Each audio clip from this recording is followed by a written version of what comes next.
If you had the choice to fish Iceland or the central coast of California, which would you choose?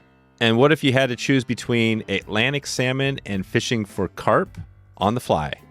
Our guest is a guide in both of these areas, and today you're going to get a front seat to find out why you should choose carp and the tips you need to understand carp behavior so you can catch more fish next time you're on the water. This is the Wet Fly Swing Podcast, where I show you the best places to travel to for fly fishing, how to find the best resources and tools to prepare for that big trip, and what you can do to give back to the fish species you love. Hey, I'm Dave, host of the Wet Fly Swing Podcast. I've been fly fishing since I was a little kid. I grew up around a little fly shop and have created one of the largest fly fishing podcasts in this country. I've also interviewed more of the greatest fly anglers than just about anyone in the world. Today, Day, a Guidebook Co-Pro, is here to take a deep dive into catching carp on the fly with a focus on fishing lakes in the central coast of California. You're going to find out what dimples on the ground mean and how this will help you find more fish. You're going to know how to catch fish around the carp spawn, something that many people get wrong. And you will also hear about this amazing algae hatch and how you can match the algae hatch. Plus, you're going to find out which moon is perfect for carp fishing and the story of Day's altercation with the Clint Eastwood family and how he ultimately made amends. Are carp the freshwater equivalent of bonefish? You're going to find out right now. Let's meet Day at Dagur_fish hunter on Instagram. How you doing? I'm good. How are you? Good. This is you have a name that's definitely hard to pronounce, so I'm going to let you do it. Why don't you pronounce your name for everybody? Yeah, so my name is Dagur Árni Guðmundsson. It's my full name. So it's can be quite difficult for Americans to say it. Yeah, it is. So we'll stick with Dave, but I guess I'm assuming you fish in Iceland, so that's kind of part of your background. We're going to talk about that, a little bit of that today, but you split your time between Iceland and California and the Central Coast, focusing on carp, trout, and stripers and other species out there. So we're going to go deep, I think, into California and Central Coast today. But before we jump into that and a little bit on the Iceland background, maybe bring us back to fly fishing. How did you first get in it, and then what's your first memory?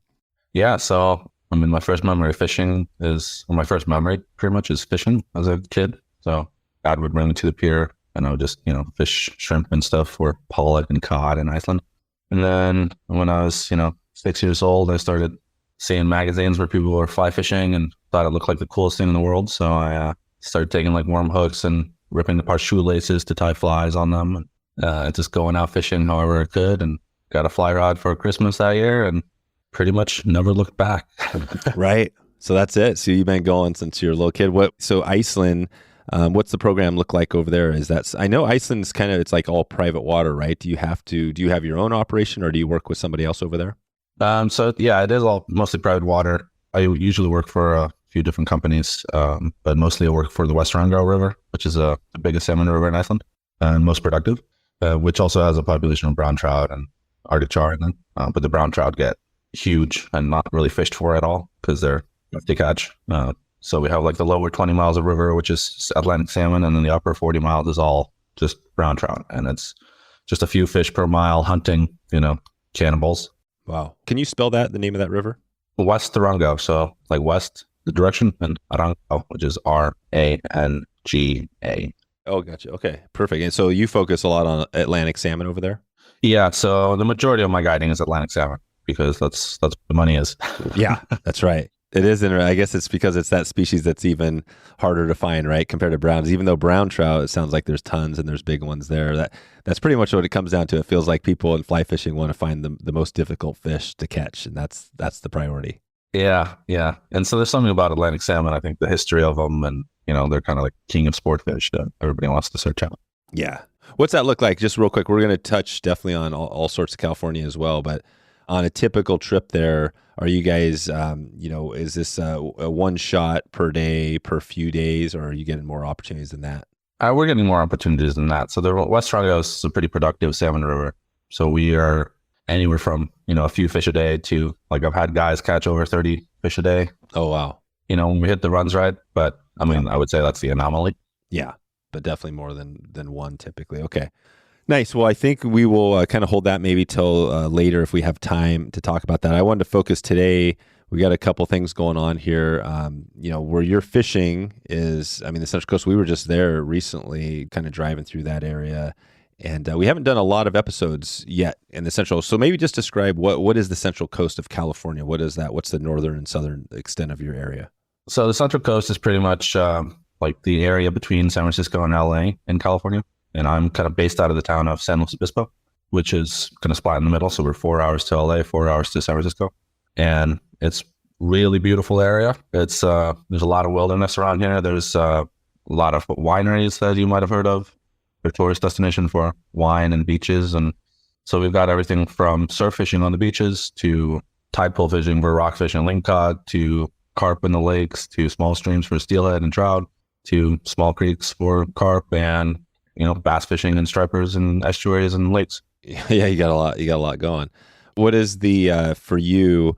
It sounds like carp. Yeah, carp is definitely a good chunk of what you do. And how long have you been out in California? Maybe talk about that first. How did you get over from Iceland over to make your way? Why California?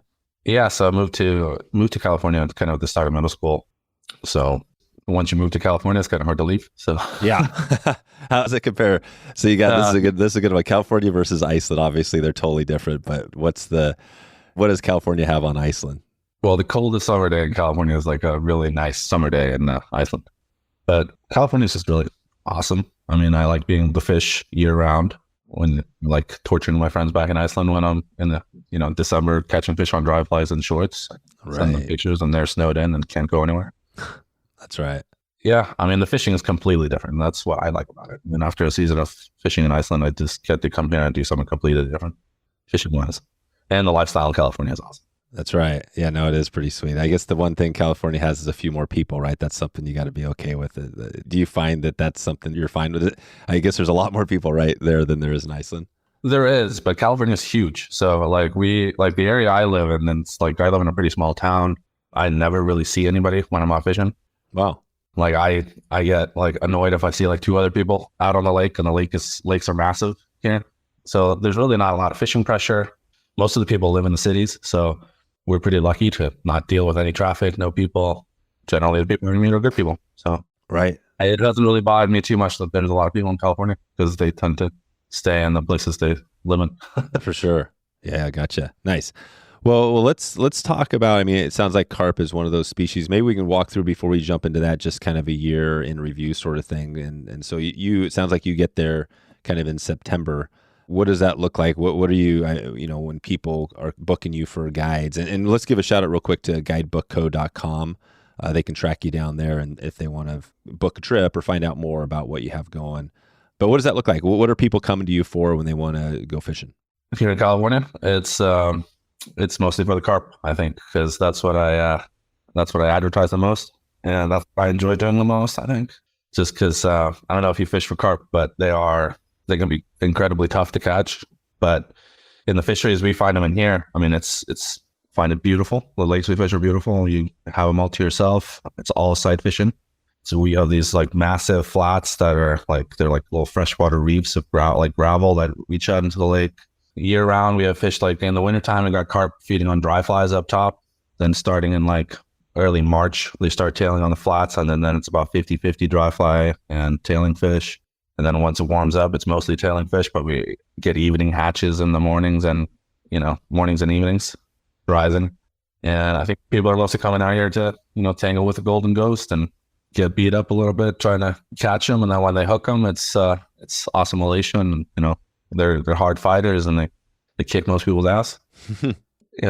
Take it to your backing, and they're fun big fish. They get up to like 30 pounds up here, and I can't complain about that. Right. Yeah. Wow. And so for the carp, and what does the habitat look like? So it sounds like you're fishing some still waters, or is there a mix of different places you're fishing?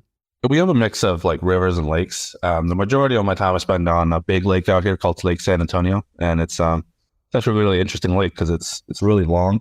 So it has a ton of different habitat for the carp. So we've got anywhere from like marshes in the back where the river comes in. It's big gravel flats. We've got big like white sandy beaches. Look like you're in the Bahamas, but then you look up in the Western US. And then we go, you go closer to the dam, and it's all like really steep walls. It's all white, sandstone, and all these fossils on the ground, and there's crystal clear water. You got carp kind of nosing into the shallows or feeding up top on dry flies.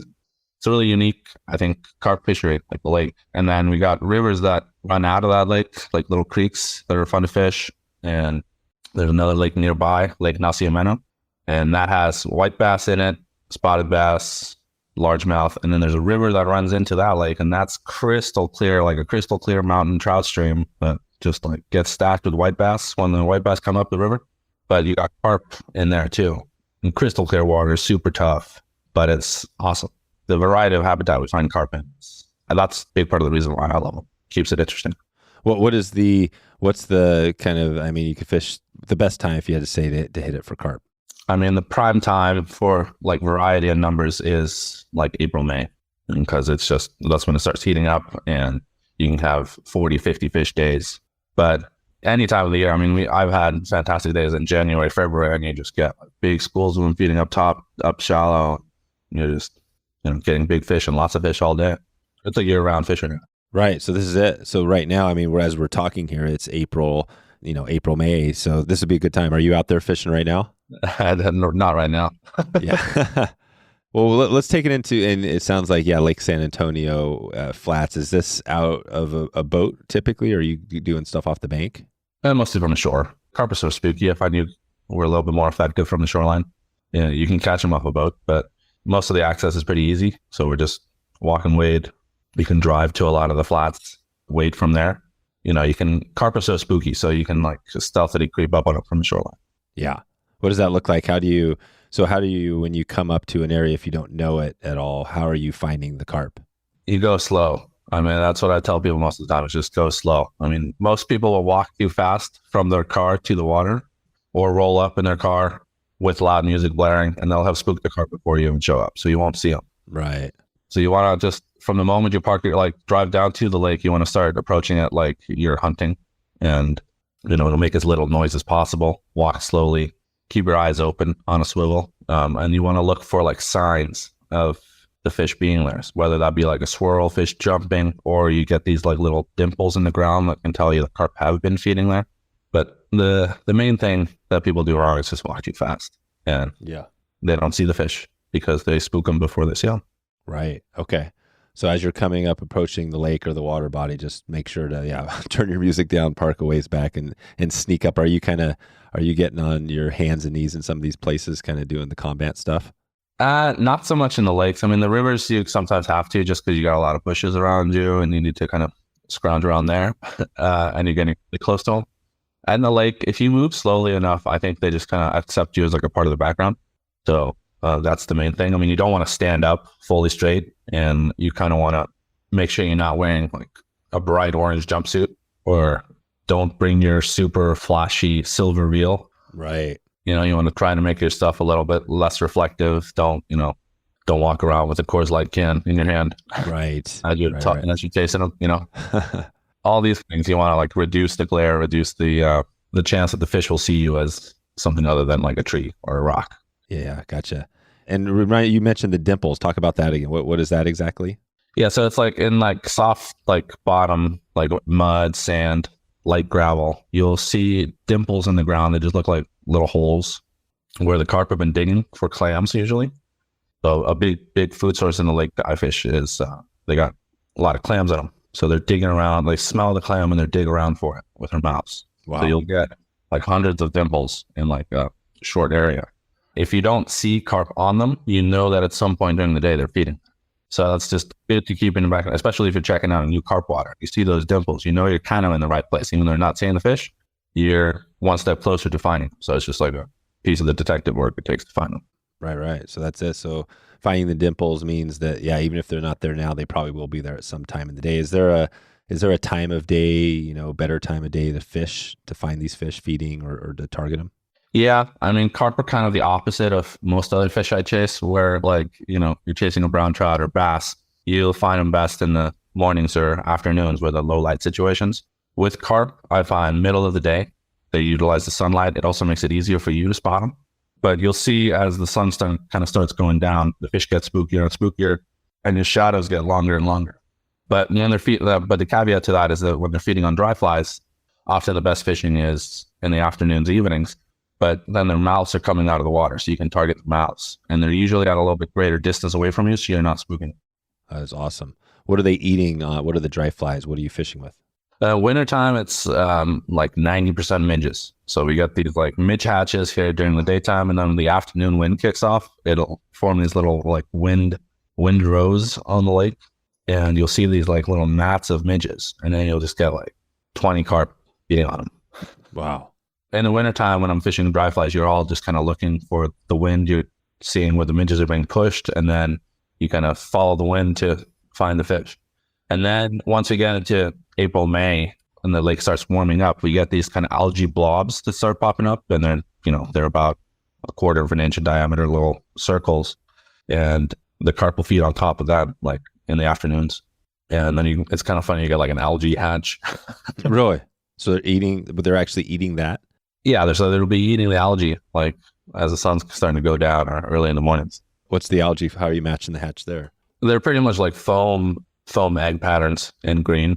So, just, you can tie anything that looks like a blob, and sometimes they get picky on the color. So you just have multiple different shades of like chartreuse to olive, depending on what the algae looks like. And then sometimes you have different sink rates on the flies, and I'll have like fluorocarbon. So like the dry flies, you'll have fish that are feeding up top. So, and then you also have fish that are feeding like just under the surface, like they're feeding on emergers. So I'll fish like a fluorocarbon leader. So if you need, it'll float, and then you get like for like a good 5 to 10 seconds. And then if you need to sink it, you just pull it in a little bit, and the fluorocarbon will let it sink just below the surface. Right. So you're sinking that blob down below the surface a bit. Yeah, just if you kind of gauge it by how they're feeding on. It's just like if you walk into a trout stream and you study the rise form to kind of see if they're eating the emergers or full adults or whatever. And with a carp, you just look at how far their mouth's coming out of the water. Sometimes you just see their back, and they're just feeding underneath. Wow. So go through that a little bit on the feeding of the carp. How do you know whether they're on surface versus just below the surface versus, say, deeper? Well, it's kind of funny when they're feeding like right on top of the surface, because you'll see just like a wide open orange mouth pop out of the waves. Yep. And they look kind of funky because if people have seen a carp, their mouth is on the bottom. So they got to kind of tilt their body up to feed up top. So if you see a full-on mouth kind of scooping stuff off the surface, it's an obvious sign that they're feeding on stuff that's floating on the water surface. Yeah. Sometimes you'll just see the top part of the mouth when they're just skimming like the surface, and you'll see like more of the like top of their head is what you're seeing. Like you're seeing like the nose and head. Yeah. And then they're just like kind of skimming the surface, and you want your fly to sit in the water film, but like it's mostly underneath the surface. It's just like hanging in a surface film. Right. And every now and then you'll see like fish over deeper water, and you'll just see like their tail, like they're tailing, but they're actually feeding like 50 feet of water, but they're just in the surface. So then they're feeding on like algae or midges that are hatching. Like then you get like chironomids and stuff, and I tie like flies that like they're basically just like suspending chironomids just under the surface to target those fish. Yep. It's awesome. But it makes it interesting. You get to every day throws a different challenge at you. Right. And when you get those, so what makes it, what are the conditions that make the fish? You said you had some days where does that happen? And what's the difference between those days? It's hard to really put your finger on what the difference is. I mean, I've had days where, back-to-back days where, you show up and me or my clients are catching just fish after fish after fish. And then you have pretty much the exact same conditions the day after, and we're lucky to get one. Carp kind of have a mind of their own. I do tend to find that your highest number days tend to come kind of at the new moon, around the new moon. Okay. For some reason. But that's just the pattern that I've noticed. But generally, you want like a warming trend. So like if you have like early season, like March, early April, you want like a couple days of consistent weather. And then you tend to have like the best fishing. Sometimes we'll get like this time of year, we'll get like a big carp spawn. And when carp spawn, there are 2 females up front and about 30 males right behind them. And the males will ram into the females and knock their eggs loose. Wow. And they're kind of traveling all up and down the shoreline. So they're not making like a nest like a brown trout or a bass or something. They're like broadcast spawners. Wow. And those fish won't eat a fly. So you don't have to worry about, any ethics of spawning fish. But like what they do is because they cause so much noise when they're doing this, and they're rooting up so much stuff off the bottom when they're doing this, a lot of fish that are not spawning will kind of congregate on the edges of these fish. and feed on the stuff that gets kicked up, which is worms and hairs of fly nymphs and everything else living in the muck where they're kind of spawning. So those days, if you like the biggest contrast you see from like a beginner carp angler to a advanced carp angler is like a lot of people start fishing when the carp are spawning, like first trip out targeting carp, and they see carp spawning and they start casting at the obvious fish, which are those fish that are in the middle of the spawn, and they won't catch anything.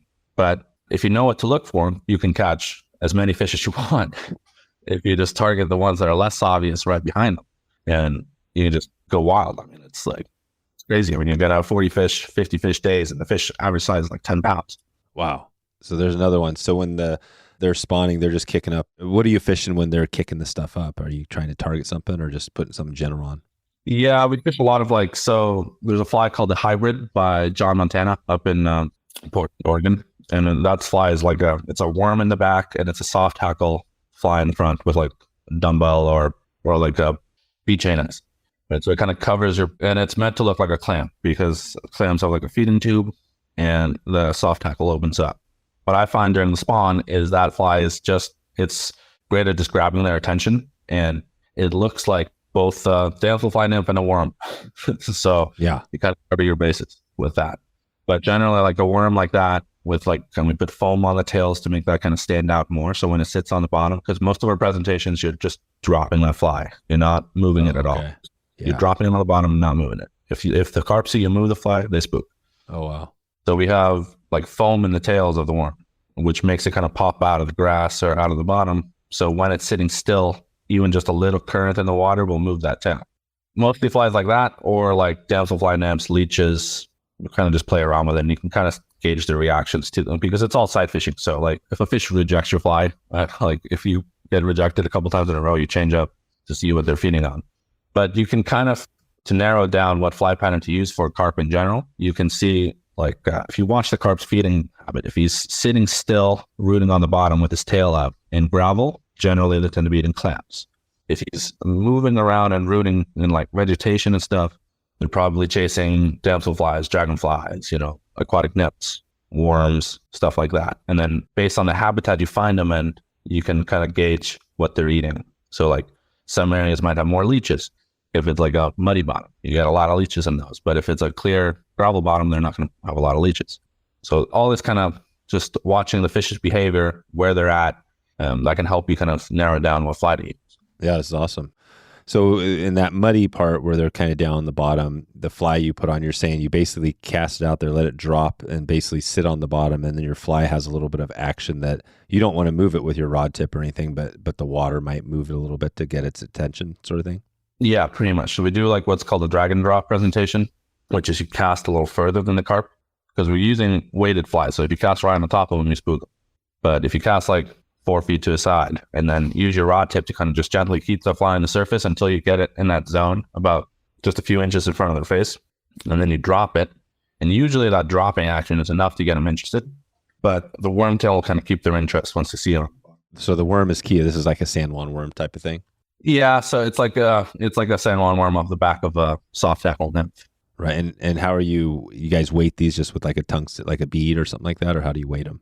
In the lakes, I'm just using like bead chain eyes because they're heavy enough to get it down to the bottom in the shallows.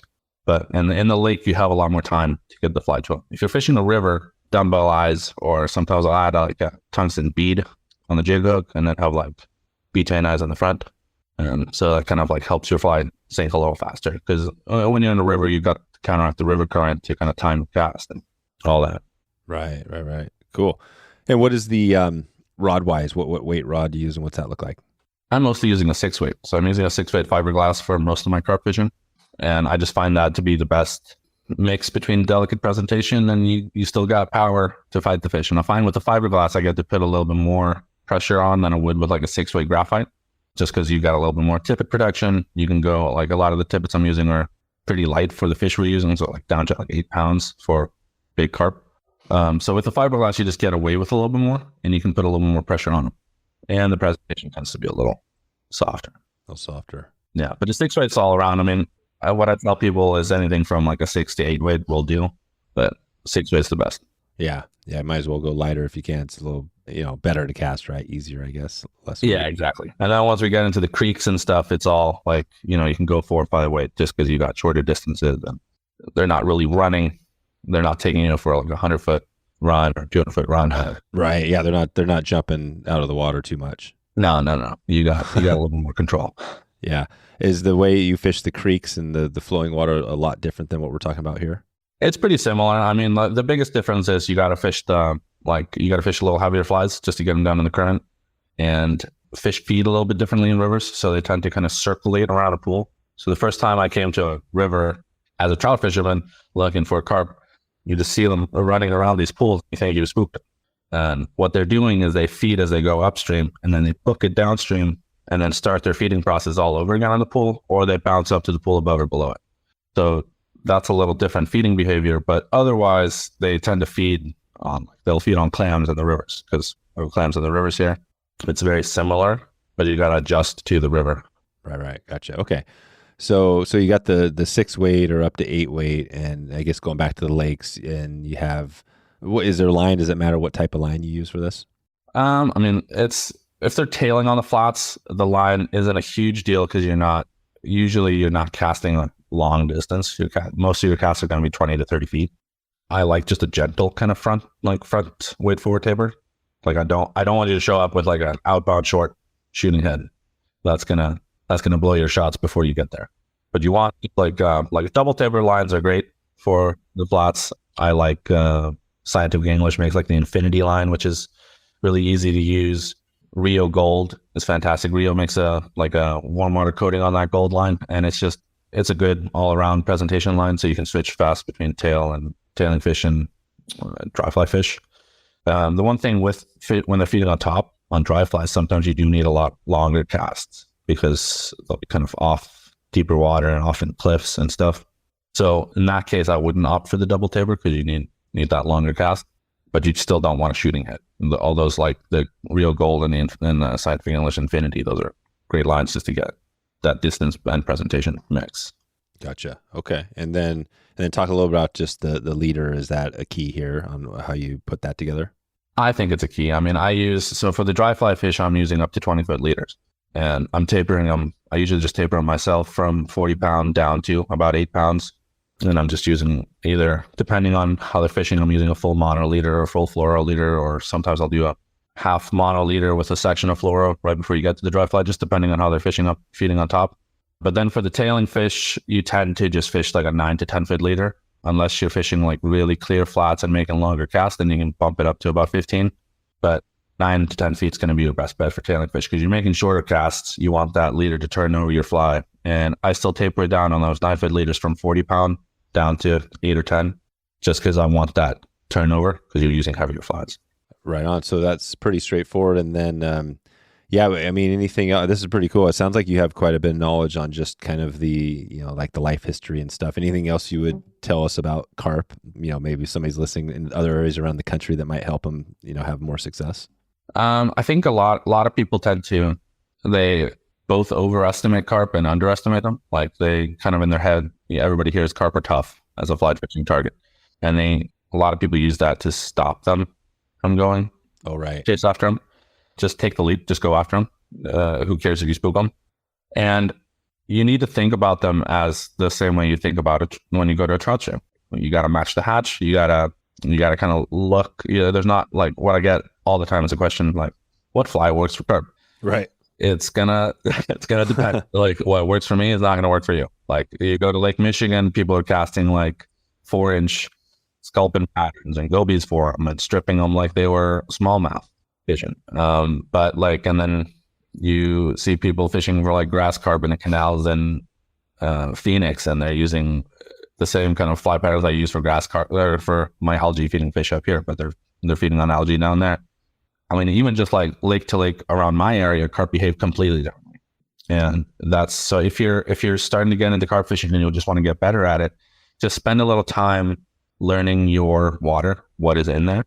Just go watch. Like I'll often just go and like watch the fish, like see what their behavior is, how they react to this, how do they react to a bird flying overhead, or how do they react to, like the bass swimming by. And that's going to change depending on the watershed you're in. All that. And carp are really, what I like about them is they have like personalities, and there's almost like a culture of carp. Oh, Roy, do you recognize when you're out there in these same areas, are you seeing the same fish? Is it that sort of level? You're recognizing the same fish? Not so much in the lake, but in the rivers, you'll see sometimes the same fish just because the population is a little bit more closed in. But like in the lakes, I'll see like different populations every day I'm out there. And it's like, okay, this group's chance to come up and feed. And then the next day you get another group of carp. And like they look differently. They got different like mouth shapes. They got different body shapes. They got like some we have what we call ghost carp. They're like, they're almost like albino carp, but like completely white, really golden, beautiful fish. They're much harder to catch than the regular common carps we get around here because they stand out so much. So when they get big, most of their other friends who look like that got picked up by eagles, because they just look like a bright gold bar, where the rest look like a dull fish that blends into the shallows. But you'll see different populations of fish every day, and like different size classes. It's really interesting because there's a lot more fish in these lakes than I realized, and every lake just has their own different, like completely different population, how that behaves in a completely separate way from like lake next door or adapts to that habitat. So you're talking about lake, the one lake, the big one, Lake San Antonio, which is on the Guidebook site. Yeah. But you have more that's not just that. Like there's a bunch of lakes out in your area. Yeah, we have a lot of lakes that have carp in them out here, but like Lake San Antonio is, I think, a special place for carp. Like it's just better than anywhere else I've been for them. Why do you think that is? I mean, it's kind of like I touched on earlier. It's a very varied lake. Like it's very deep. It goes to 150 deep, 150 feet, 200 feet down by the dam when the lake's full. But it stretches back, 10 miles back into. Oh, wow. It's 10 miles long. Yeah, just like way back into these like flooded areas in the back, and it opens up and it's got wide open flats in the back where the river comes in, and like white sand. And there's so much like variety in the water in that lake that I think as an angler, it's fun. And I think also for like the fish population, it's probably just more food and like safety. And like you can have like a population that feeds just off these rocks all year long. Whereas like this population focuses on the shallow all year long, or they switch off. Like this part of the year, they're up in this area. Then this part of the year, they're up in this area. It keeps them feeding all year long and keeps them, I think that's part of what makes them spooky is they're up shallow all year long, which is intriguing for me as a fly angler. You want to find, like we talked about in the beginning, you want to find the most difficult fish. They can both be really difficult and really easy. So it depends on the day you get them. But it's got that variety, and it's easy access, which makes it good for guiding. Like I can drive around to most of the points. We can drive into flats. We can lure around pretty easily. And I think that's what makes it a special lake. And because the water level changes a lot here in California, we've had, previous to these last 2 years, we had like 10 years plus years of drought. Right. What was that like? It was crazy. I mean, the lake was down to 4% of its capacity. Oh my gosh. So there were still fish though?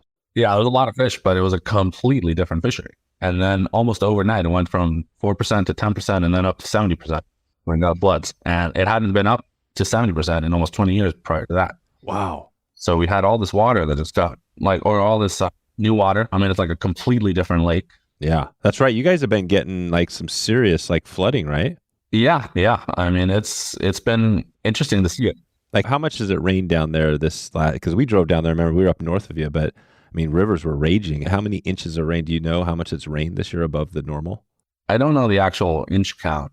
I mean, I always think that people in California are a little Yeah, they overstate it. Overstating how much rain. I mean, it rained like a total of like 5 days this winter. It feels like. Okay, so it's still not like, this isn't like you're living in Oregon where it's raining 100 inches a year. You're still. No. But what happens here is nothing is used to the rain.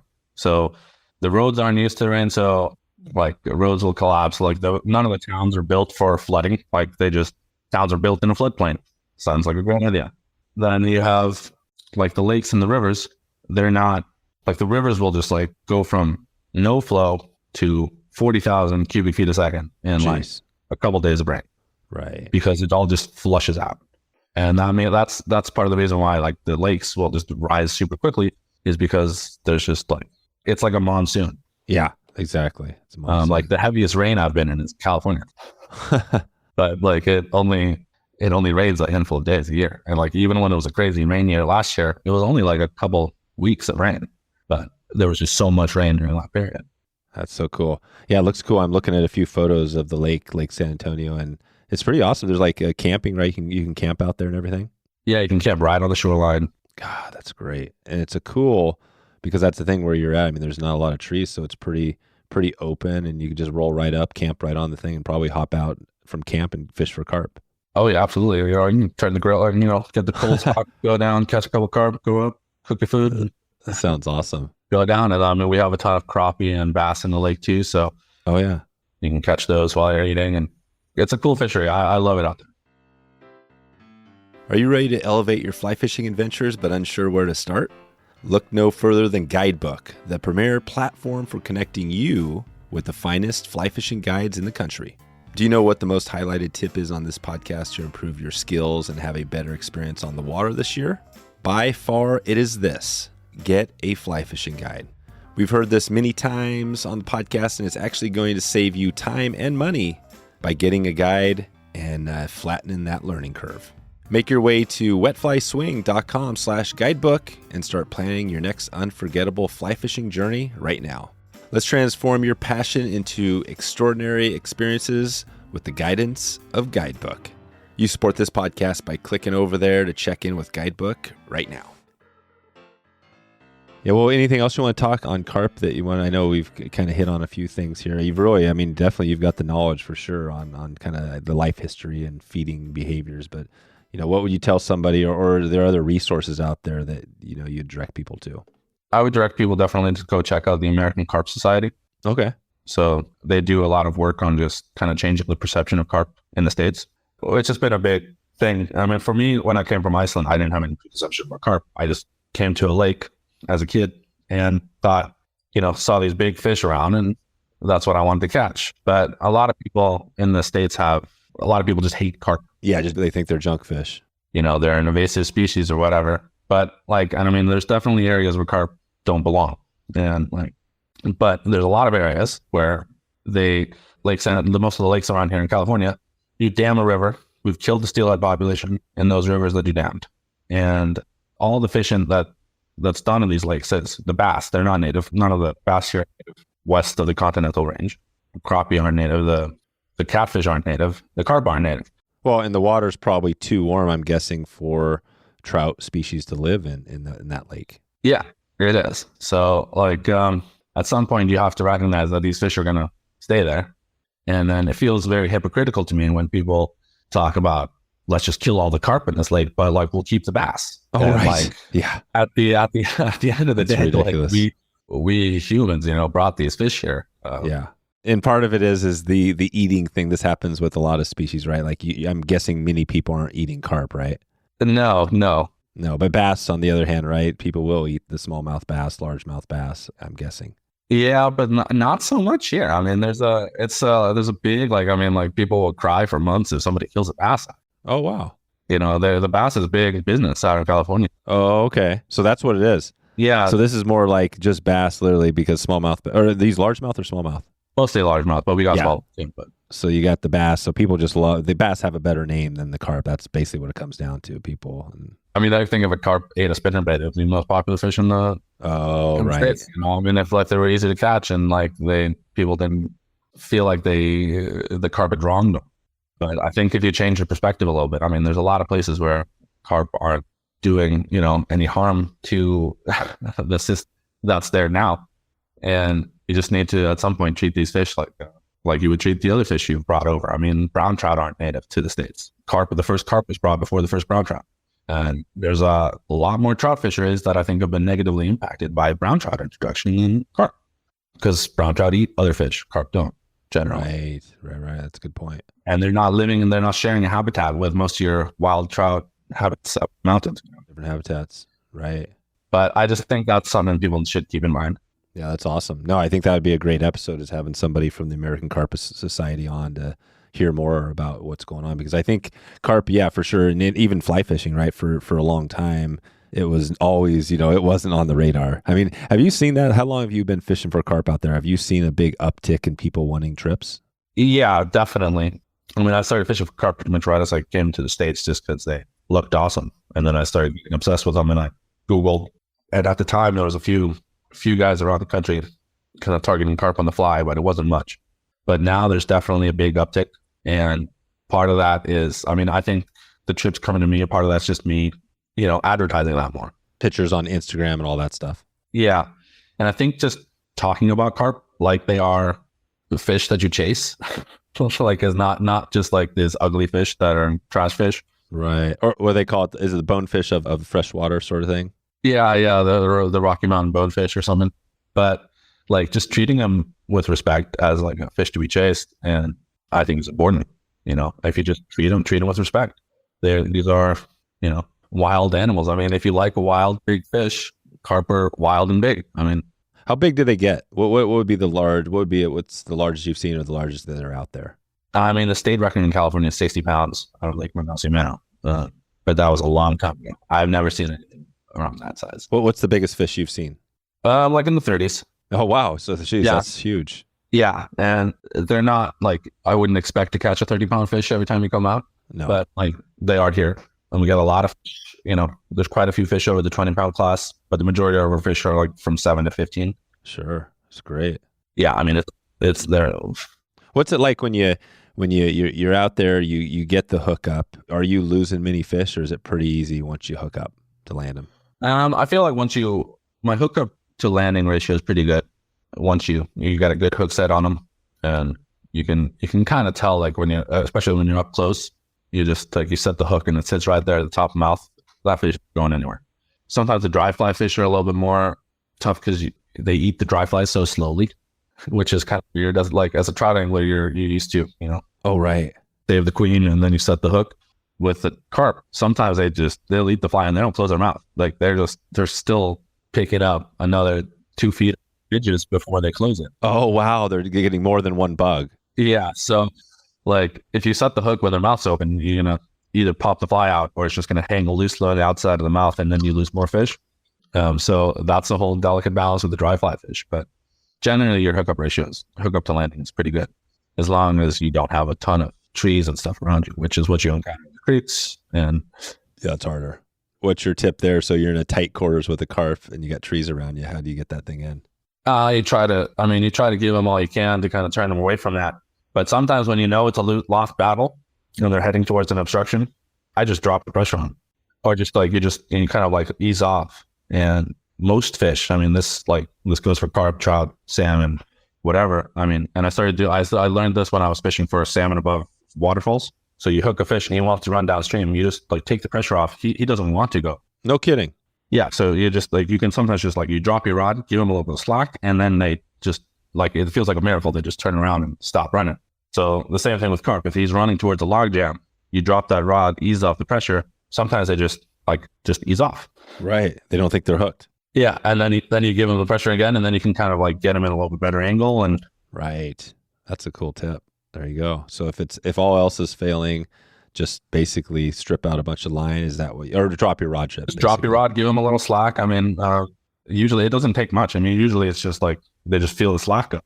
Most of the fishes react, like most of the fight you're fighting, like they're feeling being pulled. Because you'll see fish like eat flies and spit them out and they're not running. And I don't think it's the hook in them that makes them run. It's the pressure you're putting on them. Right. And what is the fight? So you hook a carp. Describe that a little bit. Is that a pretty quick fight or how's that look? It depends. I mean, like if it's super cold out, the fight's generally pretty short. But once it starts warming up, then it can be 15-minute fight with a big fish, 20-minute fight.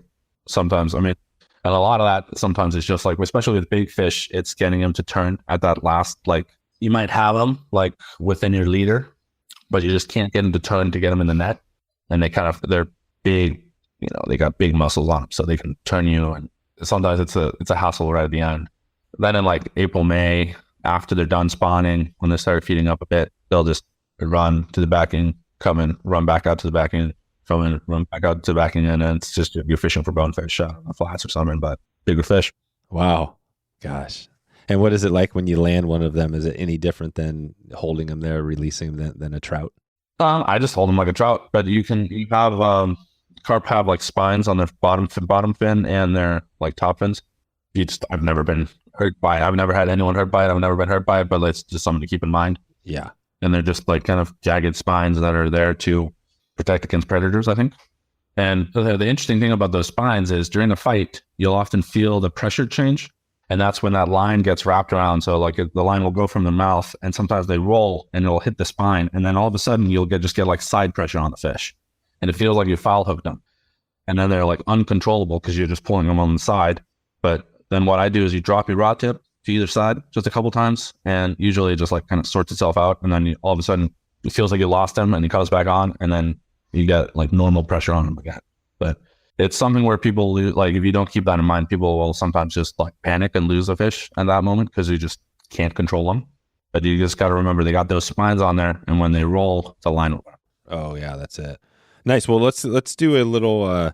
Well, we're gonna do kind of our sponsor shout out here real quick, and this is, and I just want to highlight because this is really easy. The Guidebook Co. I was just looking on the website. I found you here. So like, guidebookco.com, and if they basically, like you said, search Central Coast, you'll pop up, and then Central Coast, California, and then when you pop up there, it's got you got the San Antonio Carp, and basically to book a trip, they can just kind of click a date. Looks like they can just find a date that's open on your schedule, click it, and then book whatever you want. One day, one person, two people, book now, and then it's pretty easy, right? That's how it works, and then people are in and out. Yeah, it's super easy. And like I have to, I get the date when they book it. I have to approve it. So that makes it so it works out for everybody. And all the information on the trips is on there, what they need to bring, what's included. So it's super easy. Yeah, and you have a couple cool photos here of the this one big, well, I don't know how big it is, but God, the mouth on the carp are really cool looking. Yeah. It's like almost like an alien when it's open and out, right? It's pretty crazy.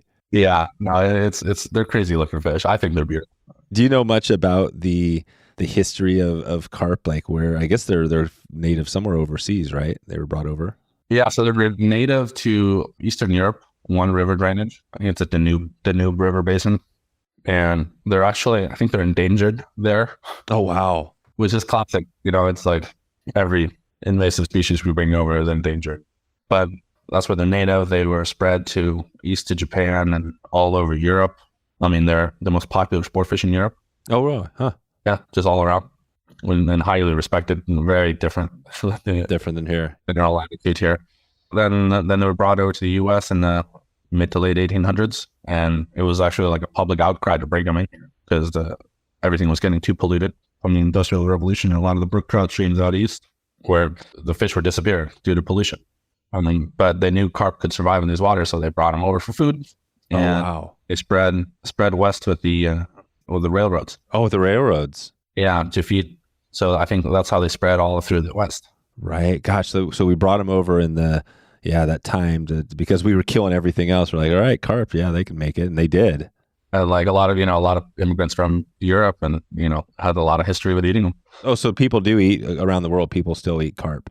Oh yeah. I mean, it's a prized Christmas food in Eastern Europe, and oh, it is. Have you ate them? I haven't eaten them. I have not. No, I've never looked at a carp and thought that looks delicious, but no, but they're eating. It sounds like they're eating the same sort of food, right? They're eating bugs and stuff like that. Yeah, I mean, I think it's probably it's a pretty good fish. I know it's pretty bony. A lot of people will grind it up, make it into like fish balls or sausages. Yeah, it's it. So it's carp, man. It's this is awesome. And so we're gonna do a quick takeaway here, but I just want to check on thinking. So you're doing this. We mentioned some prime times, but pretty much carp fishing. If somebody wanted to get a trip, could they anytime between September and June? Is there a potential? Yeah, absolutely. Yeah. And that's another bonus because those times, like you said, in the northern parts of the country or wherever, when things aren't happening too well, you could still come down and hit the carp pretty hard. Yeah. How does it compare to, Iceland must be a lot different where you've got these people, spending thousands and to go over to Iceland, right? For the most part, because I'm guessing it's mostly U.S. people coming over there. Is there a mix from people all around the world? Most of my clients are English or Scottish. Oh, okay. Like Northern European. For the trout fishing, you get a lot more Americans, but for the salmon fishing, it's the Europeans. Gotcha. See, I wouldn't have thought that. I would have thought there'd be, so it's not as many Americans. There's probably a few, but what about the Browns? Where are they coming from? That's mostly Americans. So for the trout fishing, it's mostly Americans because I think it's cheaper and people have like a direct relationship with brown trout from the U.S. Yeah. There used to be a big population of people that would come from like the east coast of the States to Iceland to fish for salmon. But that was when there was salmon fishing in Maine and like the east coast. That's been gone. Now that's been gone. And I think, you lose that generationally. I mean, people have no connection to the fish anymore. So, right. Like, why would you go to Iceland to spend $6,000 to go fish? Right. Now, I think some of that's slowly changing too, as I think it's still one of those species, but that makes sense. So how does that compare? You're fishing on a season in Iceland versus doing your season here. Are there a lot of differences between just the fishing and the guiding and all that stuff? Well, the guiding is completely different. I mean, it's here it's a lot of day trips. So I have people, for a day or 2 days out fishing. And this feels like my baby, like I feel like nobody was really running fly fishing trips on the Southern coast. So I'm responsible for everybody I take out here to like show them the best that this can offer, which is what I do in Iceland too. But it's a destination. It's already been established as a destination. So there's expectations, which can be tough. Like the river I spend most of my time on is the most productive salmon river in Iceland, which is good, but people also expect to catch a lot of salmon. So when it's a bad year, people have a harder time understanding why they're only catching 1 fish a day, which is still good for Atlantic salmon fishing. But last year when we came, we caught 30. Right. Yeah. But in a lot of ways, it's a little easier expectation-wise because it's established. And it might have been coming there for 20 years. It's been in their family. They bring their family over. What if you had to kind of pick one? You could only do one for the year, Iceland or California. What would it be? It's a hard question. I would probably pick California just because it's year-round. Yeah. And carp are like, honestly, this sounds crazy, but like the carp stuff is so interesting to me. I get so much out of it. Well, the cool thing about carp is compared to Atlantic salmon, steelhead, some of those other species is that, I mean, that's pretty straightforward. It is amazing, right? But you're swinging, well, I guess Atlantic is a little different, but you're swinging flies is fairly straightforward. There's not as much as the entomology, the learning of the bugs and stuff, right? It sounds like with carp, you do have to learn that. Yeah, absolutely. And because the season's so long and because they do so much different stuff, it keeps you on your toes every day. I mean, salmon are a lot of fun, but they are simple. You swing a fly, you strip a fly, you're pissing them off. They're not coming in there to eat. So certain triggers, what to do. Number one tip I can give you for Atlantic salmon fishing is ask the guy who fished in front of you or the day before you what he was fishing and just don't fish that. Oh, really? Yeah. Oh, because those Atlantic salmon are going to be staying in those runs for a while. They'll be seeing, they're not moving. They'll see the same flies. Yeah, like the popular pools. Everybody's like, people are fishing them every day. We have a rotation on the rod limit, but people are fishing those pools every day. And 99% of anglers will fish the same fly that somebody else had success on. Oh, right. But if you just do something completely different, you'll have higher success rate. And that's my philosophy towards Atlantic salmon fishing. It's worked out pretty well. But for the trout fishing, what I have like the most passion for in Iceland is the trout fishing. So the brown trout, and that's what like we have in that river. We have like that upper stretch, and that's also just not a lot of people who are fishing that stretch. It's known for being very difficult, but those fish are cannibalistic. The river's so cold in the bottom is all volcanic sand, so there's not a lot of midges. There's not a lot of food. The fish have been in the river for like 10,000 years. They've evolved to that river, and it comes out of a volcano. So periodically, the river just gets like messed up from the volcano erupting, and so they retreat to the side creeks and stuff and spawn there, and they just get massive. I mean, you get brown trout from 30 to 40 inches in there. They're eating fish that are 8 to 12 inches long, and those are, I'm throwing like musky streamers to brown trout. Wow. That sounds awesome.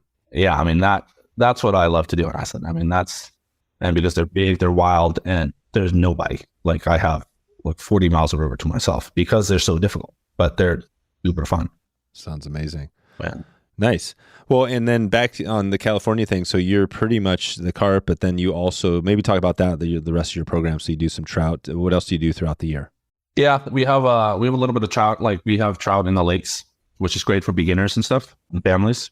We have surf fishing, so surf perch and striped bass out there, which is beautiful. I mean, you're on a California beach fishing for native surf perch, and the striped bass aren't native, but they're fun. And you're catching those like right in the surf, right? Yeah. We've had a few episodes on that, but that's the thing, that they're kind of just coming into the shallows to feed a little bit. Yeah, so a lot of like they're feeding on sand crabs and stuff. They get rooted around in there. Once you get the hang of it, it's a pretty simple fishery. It's great for people. Like you just strip streamers and they look like sand crabs, and you can catch a lot of fish doing that. It's a lot, and it's beautiful. I mean, and the beaches down here are so pretty because they're right nestled up against these big mountains of Big Sur, and Big Sur is where, a lot of movies and Oh yeah. everything's been filmed. It's a beautiful area. Is that where all the country western stuff was filmed? A lot of the country western stuff, a lot of music videos. I mean, Clint Eastwood owns, a ranch out here. He is the mayor of a town up here. Oh, he is. Clint is? Or was. Yeah. Oh, he was. Right. That's awesome. Yeah, Clint. Yeah. So it's a really cool area. And then aside from that, we got largemouth in the lakes, which I love doing. Same kind of deal as I do with the fish in Iceland. You're throwing big streamers at them. I tie this fly that looks like an Alabama rig that I fish for a lot of bass out here. We got largemouth, smallmouth, spotted bass, white bass, striped bass. And California largemouth are some of the biggest in the world. So they are. So you have a chance at a giant fish. Good chance of catching 10 to 15 pound bass. It seems like your area is another one of those areas that even though you're in this big state with lots of people, that you don't hear as much about the Central Coast. Do you feel like when you're out there fishing, it sounds like that's the case. There's not a ton of people guiding fishing out there. Is that true? No, but I'm the only fly guide in a 2-hour radius. Right. And that's what I love about this area is that it's just you're so far removed from cities. Yeah. Right. You're 4 hours. You're 4 hours from one of the biggest cities, and you're 4 hours from another big city. But there's 20 million people, right, or whatever it is in California. So there's millions of people, but you're just kind of in the middle. But not there. But not there. Yeah. I mean, it's you have basically where I live, there is to the north of me, there's a big wilderness area, and it's just no roads, nothing. Basically from here up to Monterey, if you know it, which is pretty close to. Yeah, Monterey. How far are you? Are you an hour and a half from Monterey? Yeah, I'm an hour and a half, 2 hours from Monterey.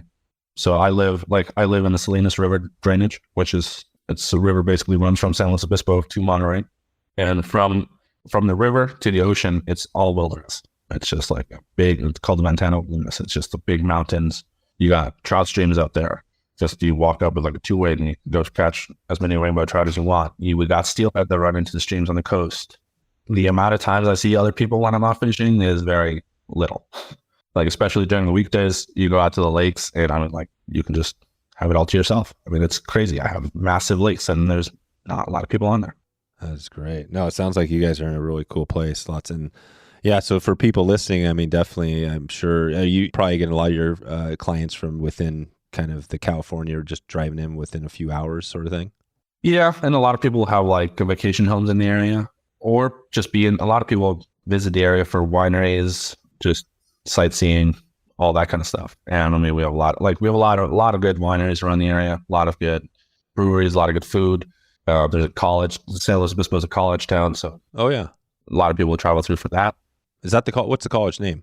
Cal Poly. Oh, that's Cal Poly. Yeah, right. Yeah, it's huge. Yeah. Yep. And this is great. Okay, so and if folks want to, dig in deeper, like we said, we'll send them out to guidebook.co.com. They can find you. But where else are you at? What are you on? Social media? Do you have a site? What else do you have going?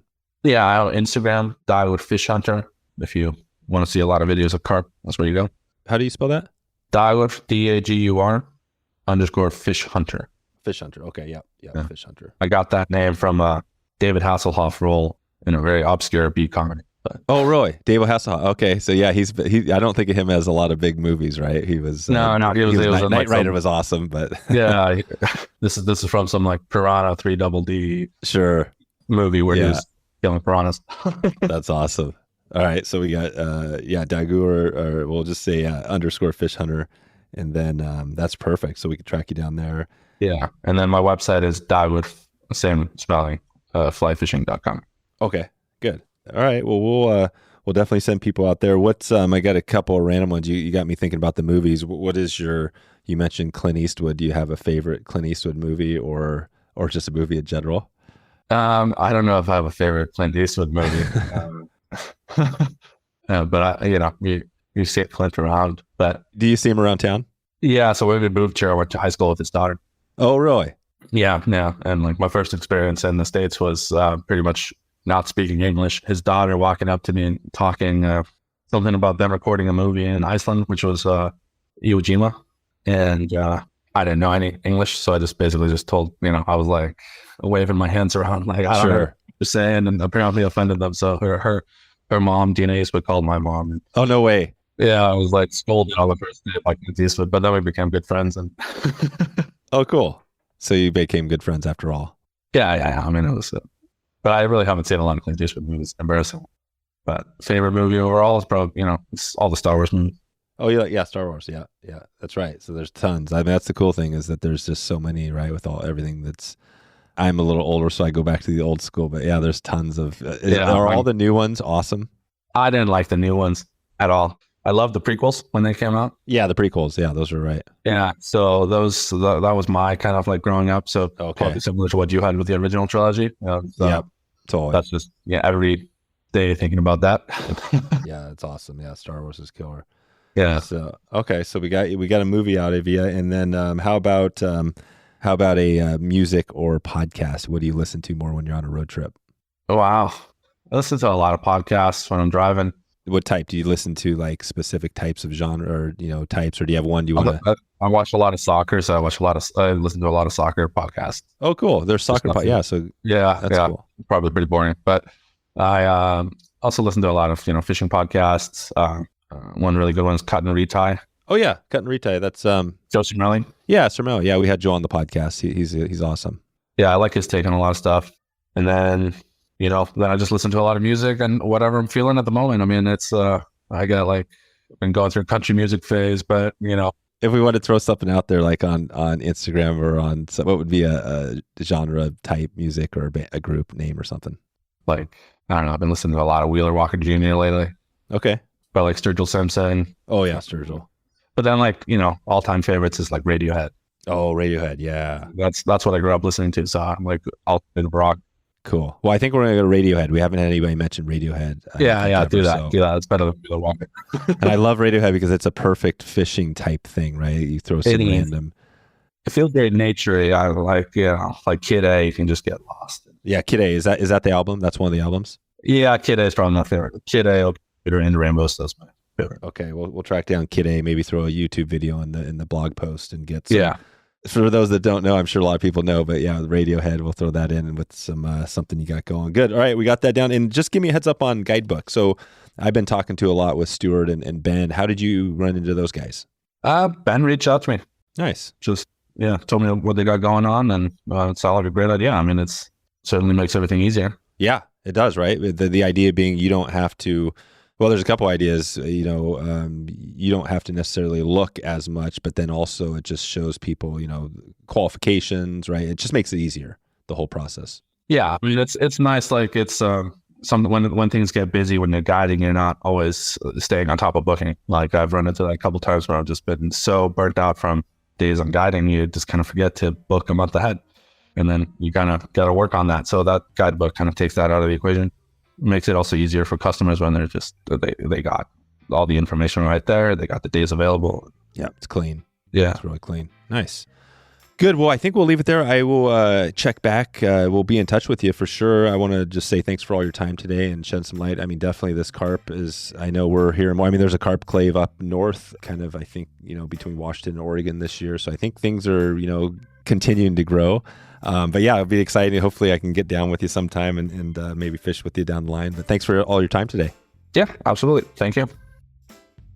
Another one in the bank. Another classic carp location and another location that we got to add to the map as we're taking our tour around the country. You can head over to guidebookco.com right now and search California Carp, and you can track down Day and you can book a trip right now. You can connect with him. You can do that right now. If you get a chance before you get out of here, please follow this show. You can do that on Apple Podcasts by clicking that little plus button. If you're brand new to the show and you haven't done that yet, that's a good way to make sure you get that next episode delivered right to your inbox. And we don't have that next episode on queue yet, but I will let you know as soon as it's ready to go. And I'm going to get out of here. I'm going to let you get out of here. And I hope you appreciate carp and all species out there. I think definitely I never get tired of hearing of the diversity out there. And so this is another good one to chat carp. All right. I hope you have a good morning. I hope you have a good afternoon or a good evening wherever you are in the world. And I look forward to catching up with you on the next episode. Talk to you soon. Thanks for listening to the Wet Fly Swing Fly Fishing Show. For notes and links from this episode, visit wetflyswing.com.